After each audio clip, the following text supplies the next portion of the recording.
Welcome to Bon Jovi Discussions. Today I have my friend Naomi, all the way from Edmonton. How you doing? I'm doing great. Thanks for having me on, Jerry. You're welcome. How's the weather over there? It's spring. Things are green finally. It's rough here. We get 7 months of winter, 8 months of winter. So hey, I'm very happy with this. The weather here can't make up its mind. One day it's scorching hot in the 80s, 80 degree Fahrenheit, and then the next day, like today, it's in the 50s. And so 50s would be a little chilly. What's that? 50 sounds a little chilly. Yeah, it's a little chilly for me. But we'll start before we get into our topic for the day. Let's talk about how you got into Bon Jovi and becoming a fan. Well, it was Keep the Faith came out, so I was a little bit late to the party for my age, because it was 1991, 92, and I was just probably about 12, 13 years old at that time.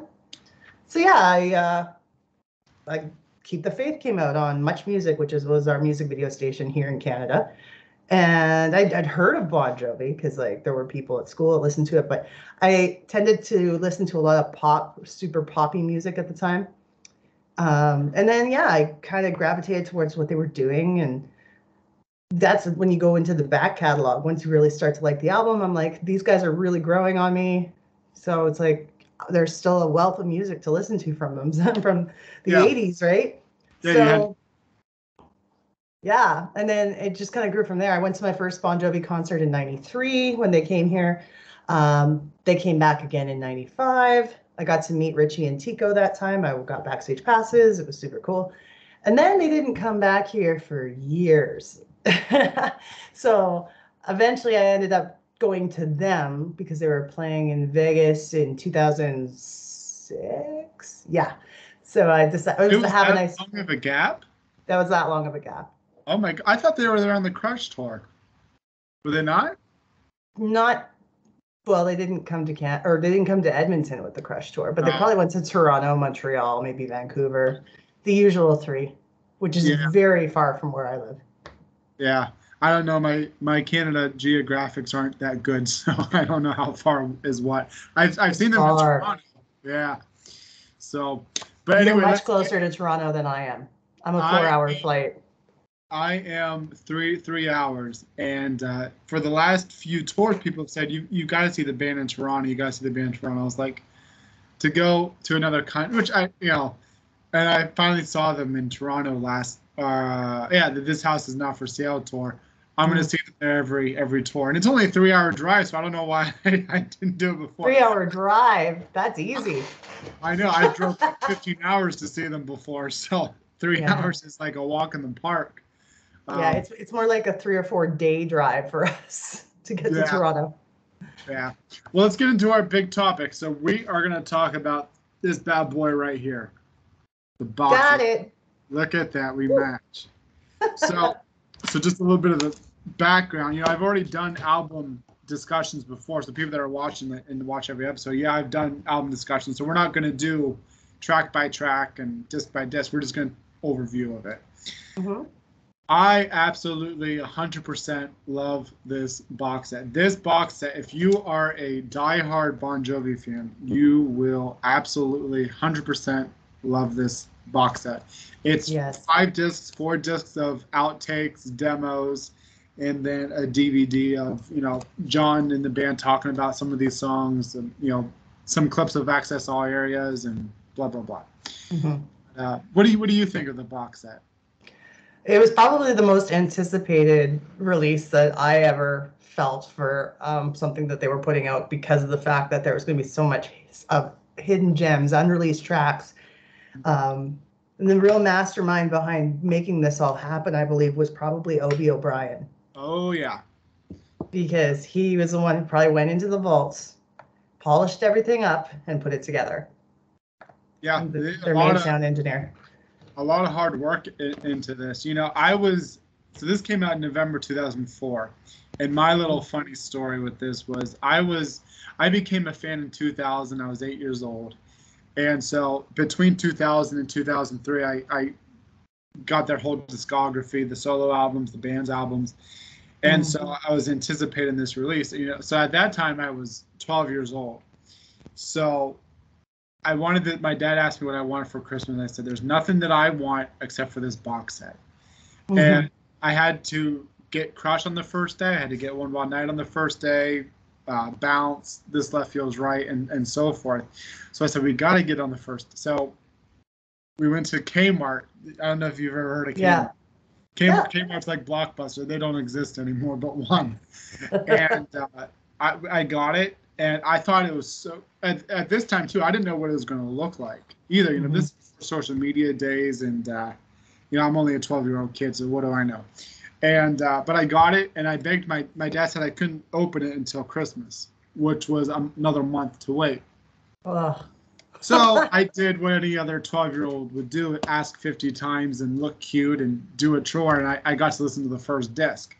I absolutely loved it, and I couldn't wait until Christmas Day to open it back up. And that's all I listened to, that whole entire winter.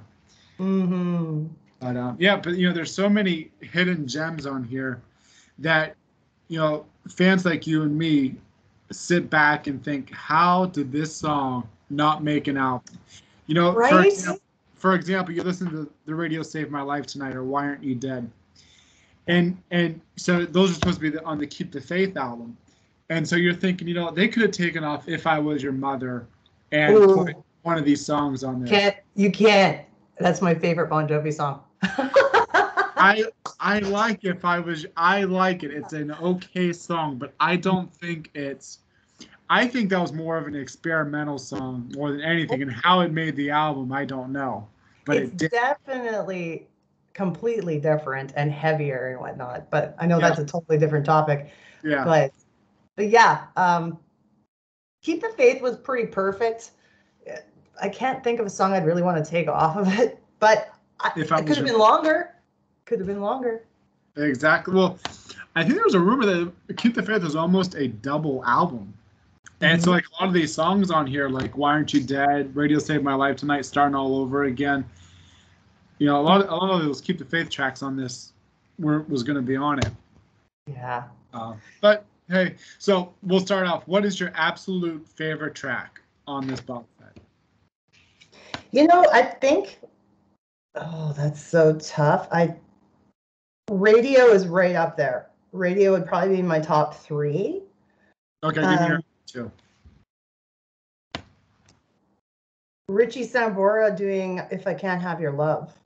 Yeah, let's sidetrack there for a second. So that was another thing that I loved about this box set. It kind of gave a spotlight on the entire band. You had Richie doing his solo song If I Can't Have Your Love, which I think was for Stranger in This Town, wasn't it? Possibly. Yeah, it seems about that was the right time. Yeah, and then you had David doing Memphis, and then you had Tico singing Only in My Dreams. So it was kind of nice to have, kind of see the band's different talents, because David's obviously a phenomenal singer, and with his musical, and then Richie with his own songwriting, his own solo work, and then you don't usually hear Tico sing. So, but there's a reason why he does the drums. He's got some depth. Yeah. So what's your third one? My third one, I've actually decided is my absolute favorite, and it's River Runs Dry. Oh, okay. I don't hear that too often from other fans. That's okay. I love that guitar intro to it. The chorus is really good too. I really like the John's vocals on the chorus. The chorus is one of the strongest choruses I've ever heard that they've done. It's one of those songs that just shocks me that it could have been left off of anything. It's shocking to me that this band has so much music that their B-sides and things that don't make it on albums are better than a lot of people's big stuff. you know? Exactly. And the thing is too, for people that are watching this and don't know Bon Jovi like you and I do, this was to celebrate the band's 20 years. So this only has, from 1984 to 2004 on here. Not all of the outtakes either, just some. So we have another 20 years that they can release. So it's no secret, because John has said it quite a few times now, and so has other band members, that they're planning on doing another box set next year. Mm. So hopefully, it'll be, double the size of this, and, because you're covering 40 years. So, I'd really want more outtakes. I really want more demos too, like the Saturday night demo on here and the Always demo. It's for fans like us, it's kind of, we've heard the original so many times, and we still love them, obviously, but it's really nice to see our favorite band do a demo of it, and then kind of hearing that demo, and then just seeing it, how it grew into what the final version is. Does that make sense? Yeah. And I think one thing that was very interesting for me hearing the Always demo is just the fact that the song modulates. It literally goes up a key. And I've heard that key change coming. And the first thing I thought was, no way. There's no way he could hit it. And he hit it. Yeah. And I'm just sitting there mind blown listening to this. But then at the same time, I'm like, I can see why they took the modulation out, because you always want to be able to reproduce live, right? And yeah. That would be hard for any singer to recreate live on a constant basis. But I love listening to that demo and sharing it with friends who've never heard it, just to show what he was capable of doing. Yeah. And, and I also loved Richie and David singing background vocals on that song too. Mm-hmm. I don't know if it's true. I don't know if it's true, and I can't hear it, but there's rumors that Tico, and maybe it's not on this demo, but there's rumors that Tico sang background vocals for Always too when they were doing the demos. Wow. So I can't hear it on the box set version, so maybe there's another demo, but I've heard that rumor from different sources, so I would love to hear that if that's the case. But I'd like to hear his isolated vocal. Maybe he was very buried in the mix or something like that. Yeah, could be. And then Saturday night demo was really good too. Like in the beginning, when John goes, "I'm going drinking," and it has that different intro to it. When I first heard that song, I had on my little CD player Walkman, and I think it's on the first disc. I'm like, yep. So I was listening to the first 3 songs, and then all of a sudden you hear, "I'm going drinking," and I thought it was somebody saying that to me in the I was like, so I thought that was kind of cheesy when I was a kid, but as you grew up and you started to learn what the song was about, that little phrase actually fit into it. But when I was a kid, I was like, why is he telling us he's going drinking? Something stupid. Yeah. No, it's probably a long day at the recording studio, and they're probably getting ready to wrap things up, and he says something silly, and yeah. But it goes back to the perfect example of seeing what a demo is and what it grows into as the final version, because the lyrics are kind of different in the Saturday night demo, which is kind of cool. Actually, there's some lyrics that I would have taken from that demo and put it in the final version. Especially like trying to think of how, like the chorus, the way that the chorus goes.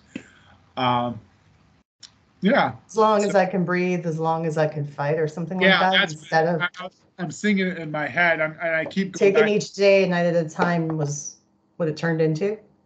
Yeah. Yeah. I was trying to sing in my head, but then I go back to the final version. Yeah. Let's start. Let's go disc by disc here and just talk about some of our favorites. Okay. I'll let you go first. Yeah. So obviously, I'm very big fan of the Radio Saved My Life Tonight. The pace of the song is exciting. It's a catchy chorus. Yeah. Catchy choruses are everything. Out of all of their deep tracks in the diehard fandom, Edge of a Broken Heart, which I know is on another disc, and Radio is probably the biggest fan favorites that are outtakes. Those two, right?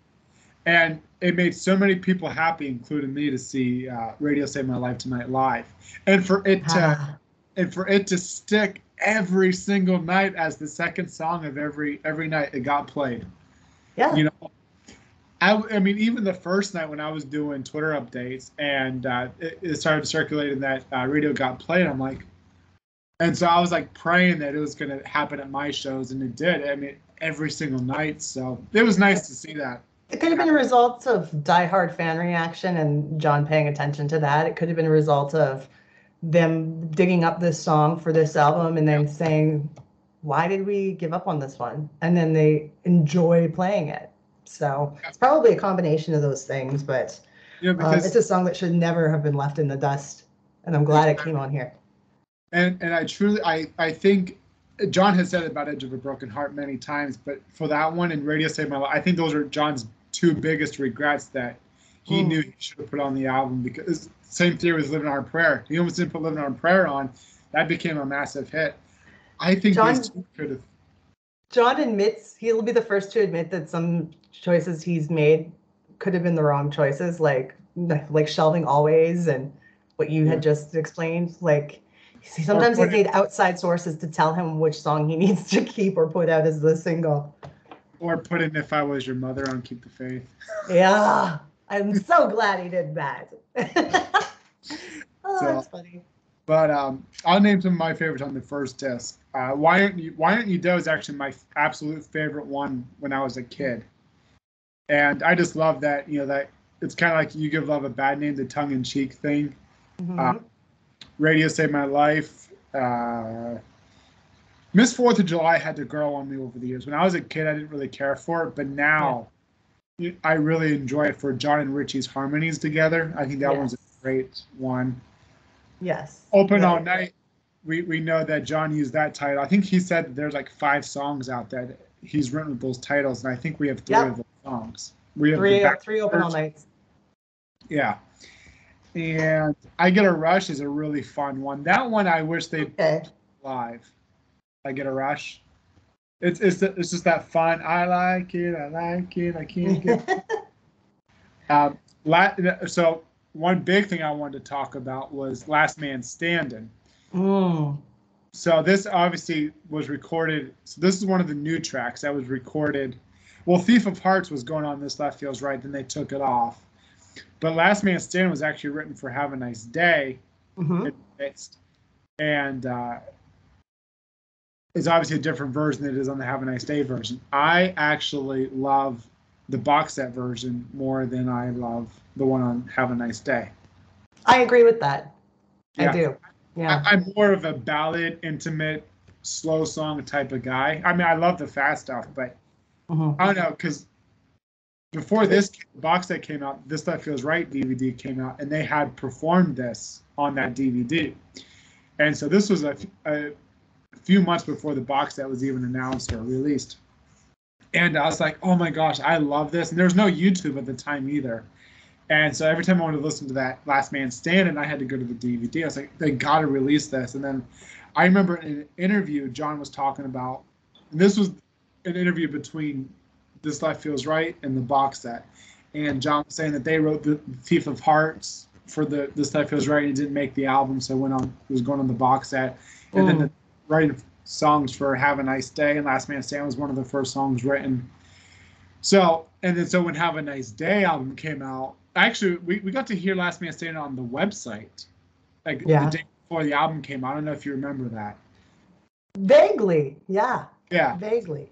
And so I went to go push play on, as I thought Last Man Standing was this version, and I go to push play, and it's like I'm like, what is this? Yeah. I'm like, and I thought maybe I hit spam or something, and no, it was the Have a Nice Day version. Both great versions, but this version on the box set has a little bit of like a Bob Seger feel to it. It feels a little bit like Turn the Page, just a tiny bit. You're right, it does. I think it was just like the storytelling of the song. It has that, and the way that David plays the keys to it, it just has that really, pulls you in kind of feel. So, anything else you want to say on the first disc? No, I think we pretty much covered that. Because there's a few songs that don't really grab me, but that's okay, because there's just so much other good stuff that it was just nice to get a feel for everything that they had been working on.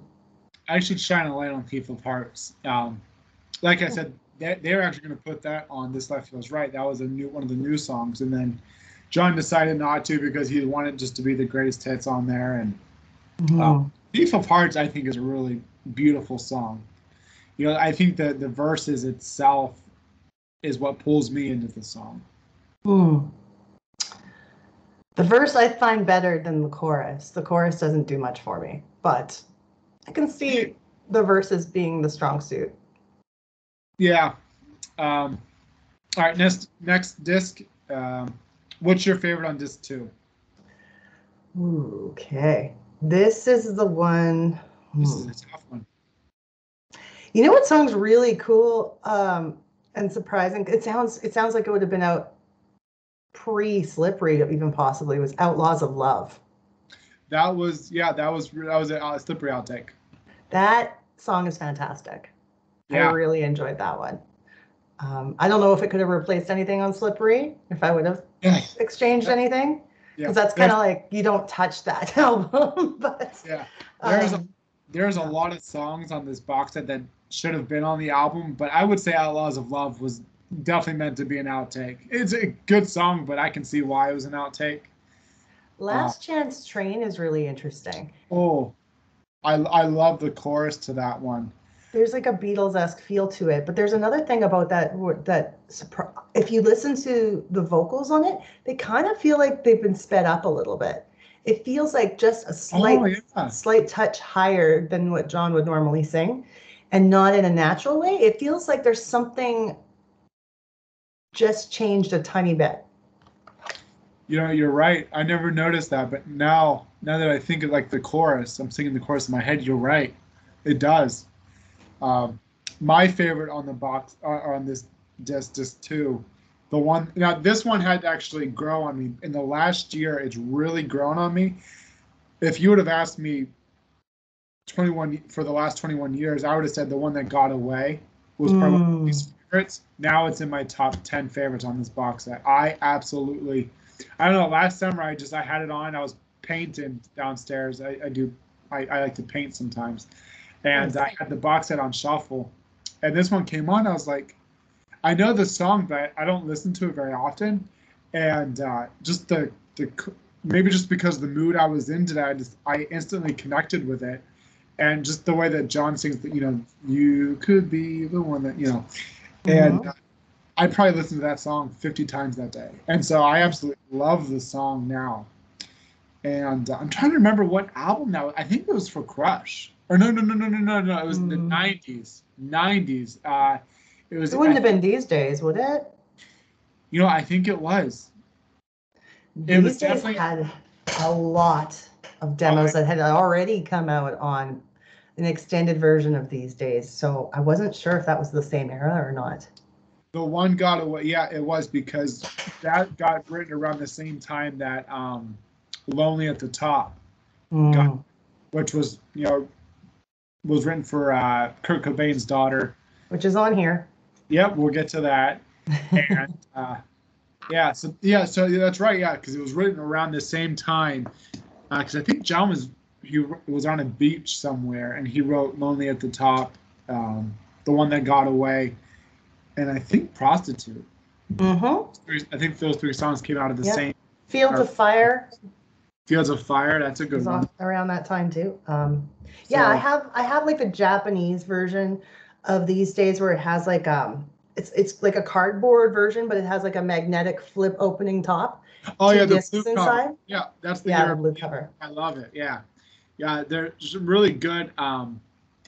Because the first disc is the album, and then it also includes Bitter Wine and All I Want Is Everything, which we don't have as version. And then the second disc is, I think, like 6.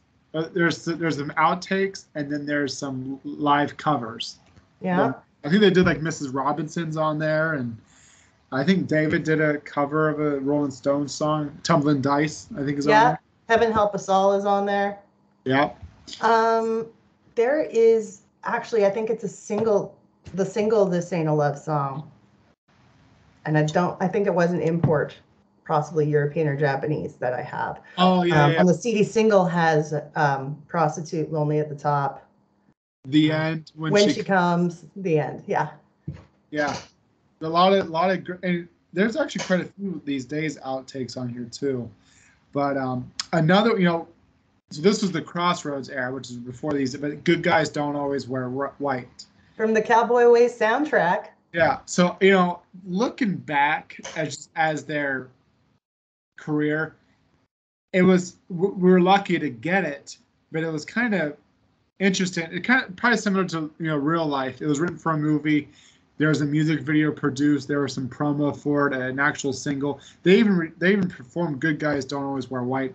What was it? MTV Awards. MTV Music Awards, yeah. I So think that was kind of cool. The thing I like about that is like the band, the the yeah, the band in the background. yeah, it's a fun song. It's very fast paced. Yeah. It's like it drives hard, that song. We Roll the Night. That was I think it was a debut outtake. You can definitely tell because John's vocals are very young, and that you can definitely tell. Very much so. I got to back up here because we're skipping out some good gems here. Starting All Over Again. That one, like I said earlier, should have definitely been a on Keep the Faith. Because that song was all about them starting all over again. New them as their own management, new decade, new album. Yeah, I'd love to ask John why that one was left off. I don't know what kind of answer he'd have, but you'd think it was written for that very reason. It was on the Japanese edition. So they got it, but no one else did. Maybe someday. That's a really sad song. Yeah. It's pretty. It's pretty. Yeah. It's an average one for me, but it's not bad. For me, it's one of those songs that pull on your heartstrings, and then your heart gushes, and it's one of those songs that put you in a mood. One of the really fun ones, kind of like I Get a Rush on the last disc, Rich Man Living in a Poor Man's House. As a kid, I didn't understand what the hell that meant. Because as a kid, you think rich and poor as financial wise. But as you get older, you realize that what this song is about is that he's obviously a poor man, in a poor man's house, but he's a rich man because of the love he has. He has the family he comes home to every night, and that's what he has a job, and so he's rich in love, not money. Yeah. Rich. He's lucky as far as rich goes, as people he has in his life. So I kind of like that metaphor. It's kind of a fun hook title, and let's go to the next disc 3. What is your favorite on this one? I would still go with I Can't Have Your Love, which is just pretty much Richie on piano and vocals. And there's not even guitar in that song for a Sambora solo, which is interesting. But the way he sings it, it was really funny. I was just driving downtown one day, on my way to work, sitting at a 4-way, like at the red light.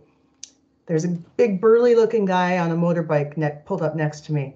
And he's got his music playing loud enough that everyone around can hear. And he's playing If I Can't Have Your Love.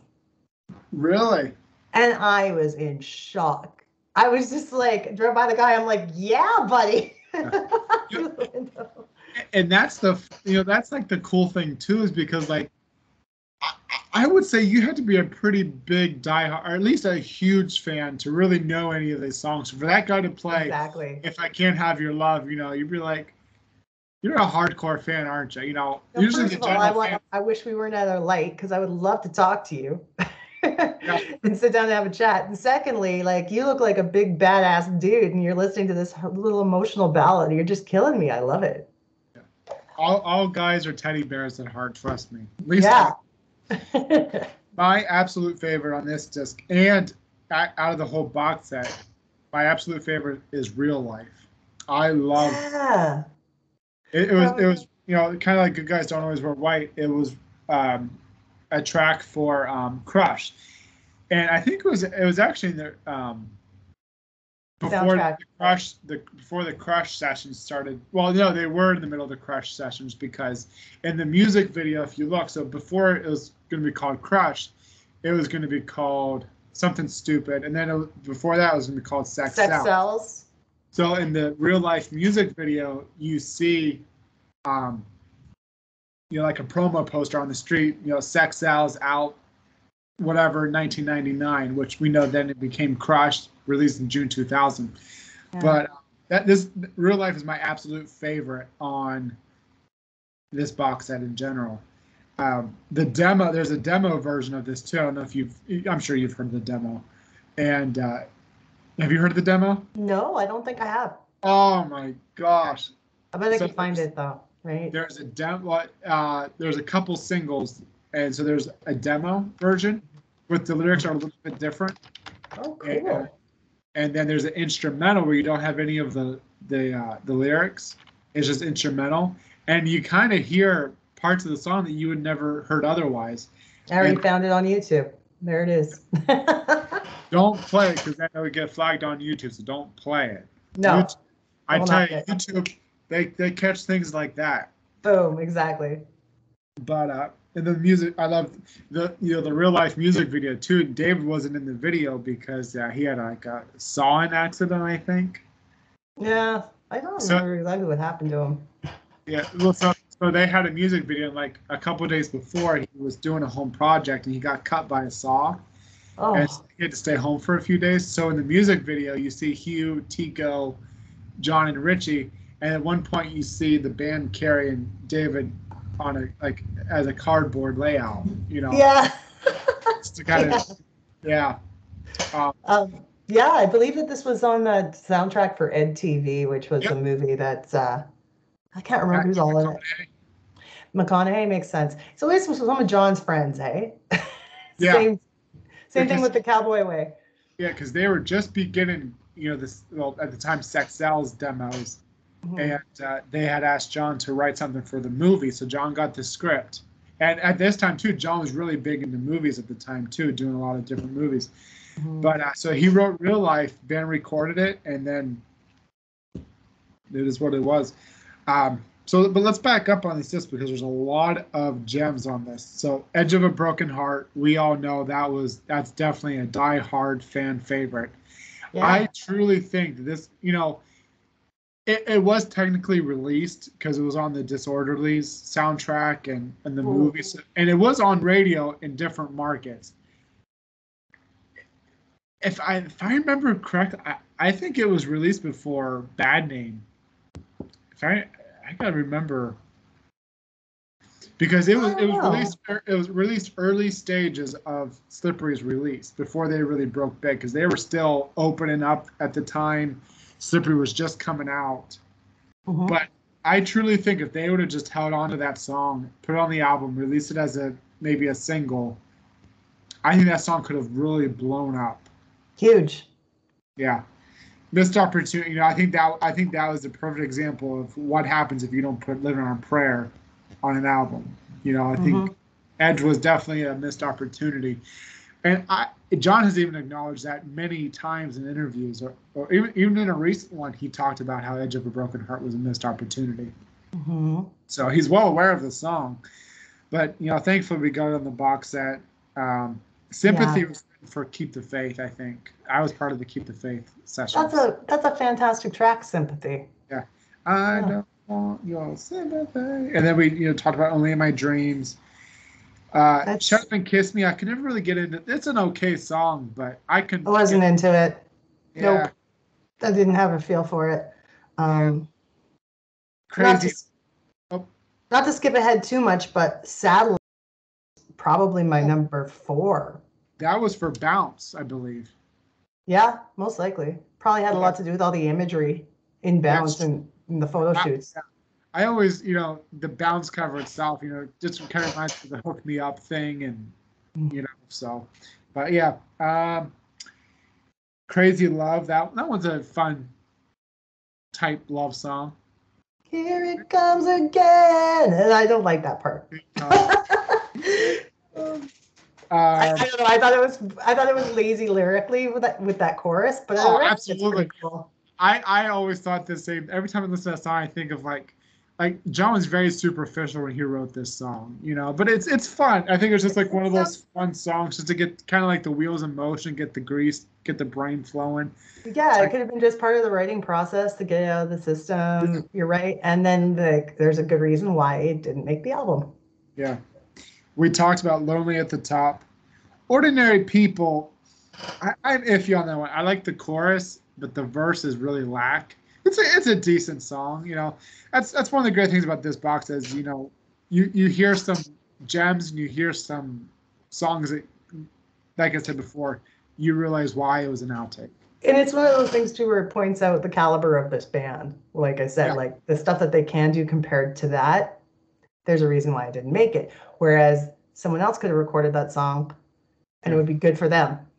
Yeah. You know? Yeah, and we'll get to the DVD too here in a second, but that's one of the great things about the DVD was that, John kind of talked about why this certain song didn't make it and why he wished he would have put this song in this album and so forth. Yeah. We talked about Lonely at the Top, Ordinary People, Flesh and Bone. That, yeah, one of those songs that you like. We talked about If I Can't Have Your Love. And so, yeah, we're pretty much good on this disc. Anything you want to say on that one? Just 3? No, too much of a good thing isn't too bad. It's okay. Yeah, it's fine. And I think it's always important to reiterate, and most of the people watching this are big Bon Jovi fans, but Richie Sambora is a fantastic vocalist, and no one can dispute that. And that song, it's unreal. His vocals are unreal. So yeah, the perfect example is Thief of Hearts. The way him and John harmonized, that's what makes the song so good, is the way that they harmonize. Just 4, what's your absolute favorite? River Runs Dry. 100%. River. Oh, that's right. I should have guessed that one. I'd have to say, Gotta Have a Reason. Oh, that's a fantastic song. That one's grown on me over the last couple of years too. Now, one thing. What's that? I like Billy as well. Sorry, I didn't mean to jump ahead of what you were saying. No, every time I hear Billy, I think of my father-in-law, Billy, because his name is Billy. So it's like the entire song, the lyrics, everything. I think of Billy. You're thinking of Billy. But but the first 2 tracks, Love Ain't Nothing But a 4-letter word. So, like I said, with Saturday Night and Always, it was nice to hear how a demo sounds versus the final product. So, what was interesting here, they put the demo and the song back to back, so you kind of get to see best of both worlds. Just a fun. That song was about spousal abuse, and you wonder what inspired John to write that one. But fun song. River Runs Dry. That's your favorite. Always about that one. Probably. Isn't River Runs Dry about going to jail? I don't know what it's a. I think it is, because it's like he starts saying, "Gonna have to go away," kind of have to like atone for his mistakes. I feel like that's what it is, that he had to possibly go to jail. Yeah, there's I think it's in the. Correct me if I'm wrong, folks. I'm actually curious too, because I always thought that meant about going on tour again. It could be. It could be metaphoric that way too, right? Yeah, different ways. I was thinking this. So the next track, "Kidnap an Angel." I was actually listening to this song this morning. I thought to myself this morning, I said, you know what? This has probably got to be the most heart-wrenching, heart-gushing song that John has probably ever written. And, that bridge, talking about, getting to the hospital bed, and, it's obviously about losing someone that you love and wishing that they were still here with you. Like that first verse. About drinking coffee alone, the house is too quiet, I'm the only one here, or whatever. The spring flowers, like just from beginning to end, that song just makes your heart break, Yeah. And then the bridge is what really, if you're not crying or feeling that song, you definitely are by the time the bridge comes on. Just the way he maps out that image of going to the hospital and blah, blah, blah. The way that he sings it too, especially the part, sit by your hospital bed, and then goes into the chorus. That song breaks my heart. So I think it's truly one of the most beautiful songs that they've ever written and wrote or written and recorded. That lyric about like clipping the wings and that would fix everything. It's just like, oh my goodness, wow. I know. I'd really like to know what inspired John to write that one, if someone was going through loss or what have you. But next one is Breathe. And this was a Bounce outtake. Obviously, it got released on the Target edition of it was a Target promo CD, and it had like No Regrets, Lucky, Stand In, Breathe. They must have really liked Breathe to put it on here because of all those outtakes for Bounce, there were, in my opinion, better ones, like the ones you just listed. And that's the thing too. Overall, the box set, there was a few, but I thought it lacked a lot of Bounce and Crush outtakes. You know, maybe because they were so fresh at the time that he kind of wanted to delve, because there's a lot of Keep the Faith in These Days outtakes on here. Not very many 80s outtakes. I don't think there's not even a New Jersey outtake on here. We have outtakes from the debut, Slippery, Keep the Faith, These Days, Crush, and Bounce. It would have been nice to have Love is War on here. I believe that's a New Jersey outtake, which is fantastic. Yeah, there's a lot of great New Jersey outtakes, and thankfully, we got that 2014 box set where it had, a lot of those outtakes. Oh, I love that thing. Yeah, but Breathe is a beautiful song. Out of Bounds, I think that was a Slippery outtake. Yeah, it sounds about that era. I liked it. Out of Bounds, you can cross. Down. Oh, you know what's cool? They use that line, down, down, down, down, down. But then they use that later in Mystery Train. Is it Mystery Train? Town. Two-story town. I'm going down, down, down in a two-story town. Yeah. So you took the word right out of my mouth because I was just about to say. So every time I listen to Out of Bounds, they go down, down, down. I always instead of saying Out of Bounds, I say two-story town. Yeah. Start singing Two-Story Town, and next thing I know, I'm putting Two-Story Town on. Sorry, I said Mystery Train. I got a little confused, but same idea. But yeah, I was just like, I think they reused that on purpose. They did. Letter to a Friend is just one of those songs that would bore me. So now the next one, Temptation. There's 4 Bon Jovi songs I don't like. There's only 4 I can say I do not like. I hate this song. Temptation. What's that? I hate Temptation. Are you serious? Yes. You and me were the only 2 people in the I Hate Temptation club. Every other fan that I've ever talked with loves Temptation. And so I'm always an outcast when I say I hate Temptation. I hate it. Person. So we officially solidarity. We have an official I Hate Temptation fan club here. You and I are the members. That one and Hush. I think the thing is those 2 songs remind me of The Doors, which is a band I can't stand. I don't like The Doors either. I'm sorry, I didn't mean to be negative at all, but that's okay. Anyways, you can't love absolutely everything. There's always going to be something that you might not appeal to you. This song doesn't appeal to me. Yeah. I never got I think a lot of women like it. Or guys too, there's nothing wrong with that.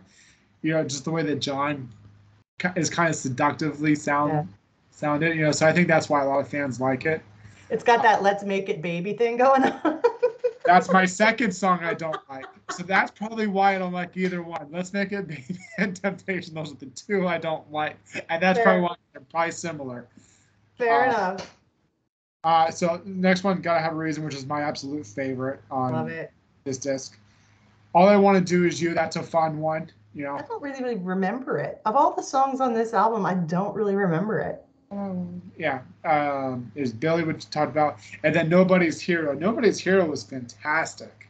Mm-hmm. So as a surprise, this is before iTunes and YouTube and social media. I remember going through all that, and then I remember the last track was Nobody's Hero. Mm-hmm. And then you're waiting for the disc to end, and all of a sudden it fades out, but then it fades back in, and they have the Living on the Prayer demo on here. Yeah, and it's not listed on the tracking on here either. On iTunes it says it, but not on the box set. So you wonder, was that a mistake, or was that just a little surprise for us? But it was cool. Absolutely. What's that? I guarantee that had to have been a surprise. It was great. Yeah. Great surprise. Because I'm pretty sure they were thorough with everything. And so it was kind of nice to be like, wow. And I love the prayer demo, especially with you talk about Richie's vocals and just how happy and Richie really made the demo shine, I think. You didn't have the talk box he had on it, and the bass was a little rough on it. And but I love the demo, you know. It's probably the roughest demo, one of the roughest demos I've heard from Bon Jovi. And I love how they had no qualms about including it on this, just so we could hear it at the bare roots of the song. I thought it was cool. Their biggest hit, and they give us a demo of it. So let's talk about the DVD. DVDs not much, back before technology day, internet and stuff. It was cool at the time, but we got photos to look at on there. They showed a lot of footage from Access All Airs, which was a 1990 documentary of the New Jersey tour. That's probably my favorite band documentary I've ever seen. Oh, mine too. That and When We Were Beautiful. I really want another one. What I hope when they do their final tour, I really hope they document it and do another documentary where they talk about the last. Yeah, they should. 45, 50 years. They should. Yeah. But so that was nice to get some clips from that. So, but the funny thing is, though, too, when they say never before seen footage, fans like you and me have seen that footage. No surprises here. Yeah, not Joe Schmo down the street. He probably never saw it. So, yeah. I remember watching. I was like, I've seen this. Like, where's the never before seen footage? I've seen all this. But I really liked, the band's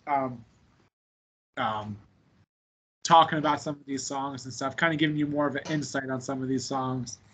And one of my favorite parts too is like when they joke around the "Obi, you're fired" segment. Yes. They're in the studio and they do that. So another great thing about the box set too was the booklet that we got. A lot of cool photos. They show some photos from back in the day. They got a lot of good stories of each song in there too, or at least the majority of the songs. Yeah, some of them, yeah, and I really like this these days photo right here. Yes, I love that. Pictures, the schedule board. Yeah. I think one of the things I remember, but in the anticipation, knowing that this was coming out, is that Bon Jovi was asking fans to write in and share their memories of the band and share a blurb of how they're feeling, your feelings for the music and the band. So I was just trying so hard to get in it. I wanted to submit, and my dad looked at the legal, and you had to be 18 years or older to submit it. I was like, Dad, then you write it and you put it in. I was so mad, but yeah, and it's funny too because in the fandom, like you and I, like we know a lot of other diehard fans, and so like I'll look through this book and I'll look at the names and I'll be like, I know that person, I know this person, I know that person, and so that's kind of cool, Yeah. That to conclude this, it's really nice to kind of just go back in time, look at the first 20 years. Obviously there's probably 5 times as many outtakes as this, and then we still have another 20 years worth demos and outtakes. So when they do release the next box set, I hope it's 10 times the size of this. Like I want it to be, and I will buy it if it's I'll buy it. I want it to be like a massive, road case filled with discs, DVDs, and stuff like that. I would love to have one of those like type road case type things. I'll be all over it. I do want to make note of the fact that, of course, this was released once they had hit 100,000 sales. But the gold suits that they're wearing all over, it was actually kind of a spin-off on an Elvis Presley album that was the 50 million Elvis fans can't be wrong. They're wearing the same types of suits just to pay homage to that. When I went to go see Bon Jovi in Las Vegas in 2006, I took a tour around the Hard Rock Hotel, and in their foyer, in one of the doors coming in a huge glass display, were the 4 suits that were in on this cover. And then they kind of like, those suits kind of like disappeared for a while. They went into like the archives. I think they were in John's Red Bank home. But in the last 2-3 years, they've been going to different Hard Rocks and different, they went to the Rock Hall of Fame for a while. So they've been going around. But yeah, I'm glad you mentioned about the album cover. I totally forgot about that. So Yeah, I thought it was a unique touch, and we all know what a big Elvis fan John is. Yep. So yeah, so it was like a nice homage to Elvis, and yeah, it's great. You know Mhm. you know what's so funny though, just to conclude, when I told you I went to go get this, I remember it was like $60-$70, and for a 12-year-old kid, that's a lot of Christmas money or Yep. birthday money, and maybe like Christmas. But now, like, I'll go to like music stores. What are those? I'll go to a music store and I'll see these on sale for like $5. Are you serious? Yeah, I see them all the time. Like we have That's a store here. terrible. We have a store here in Erie called the Exchange, and it's like you can buy music, movies, video game stuff. And I always see these, and they sell for like $5-10. I'm Are they like, used? yeah, Okay. but they all look like, I'll look to the condition of them, because I remember there was a friend that wanted to get this, so I was going to get it for them, and it looked brand new, and so yeah. I think some people are So, just like, wishy-washy fans, or, it doesn't mean as much to them as it would mean to a diehard yeah, like you or myself. yeah, So this, to me, this is something that I'll never let go of. It's very important to me, like, but for some, not so much, right? yeah, Maybe they got it, they tried it, they're like, I'm over it. yeah. Well, one last thing too. I keep saying that. I keep adding stuff. Um, the concert that they did in Atlantic City for this. Mm. So it's kind of neat to see some of these songs. I wish I could have been at the actual show, but it's nice that we have YouTube videos. And Yeah. there's even some on the Have a Nice Day dual disc DVD performances of this. So it's kind of nice to see some of the songs played live, because I think since then, the only songs that we've gotten live, um, John did Rich Man, lived in a poor man's house, once at a runway trip, didn't know the words. We've gotten Garageland live a couple times. We've gotten uh, Radio Save My Life Tonight. Yeah. So yeah, but I wish they kind of would have done like a mini tour with that. Kind of like This Left Feels Right and box set tour. But at the same time too, they were also writing and recording for Have a Nice Day, and so It was a very busy time. They were very active at that moment. Yeah. I know it was a very, for me, I was just talking about this on Twitter with someone else. From 2000 to 2011, it seemed like every time you looked around, there was always something new the band was doing, whether it was an album, compilation, tour, TV. They were always doing something, So, Mm-hmm. but for the last 10 years, they've kind of started to slow down. But that's another topic. I think once It's My Life and Crush blew up the way it did, it kind of set new excitement for them. Yeah. Because you got Crush in 2000, One Night in 01, Bounce in 02, and the list goes on. So they were always just, I mean, it was just a fun, I became a fan in 2000, so it was neat to have something every year. And yeah. Well, anyway, I want to thank you for coming on. Stay on while I end the recording, but I want to thank you for coming on. And thanks for having me. Can I plug my podcast? Oh yeah, plug your podcast. I think I'm on one of those, aren't I? You are on an episode. Yes, we were discussing one of the albums. Was it wasn't Keep the Faith. Blaze of Glory. Blaze of Glory, the soundtrack. So plug your show and. Yeah, so if you want to check out my podcast, I talk and interview with people who are really big musicians in the 90s, had huge successful careers.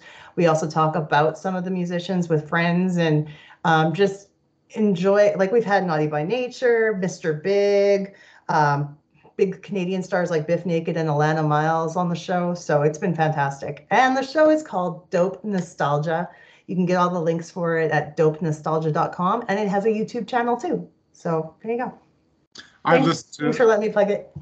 Absolutely. I've listened to a few episodes too, and it's actually really good. I actually just who was it? It was like 2 weeks ago.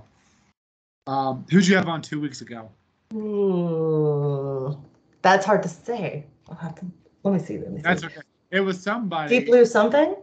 Breakfast at Tiffany's? Breakfast at Tiffany's. I listened to that one, I learned so much from that band and the song even, and so so people. Yeah, Toby Pipes, the singer. They're really good interviews. So. But, So we get to know some of the stories of the big hits that came out in the 90s and find out what those bands are doing today. It's awesome. All right, thank you for coming on. Stay on. I'm going to end the recording here. Okay.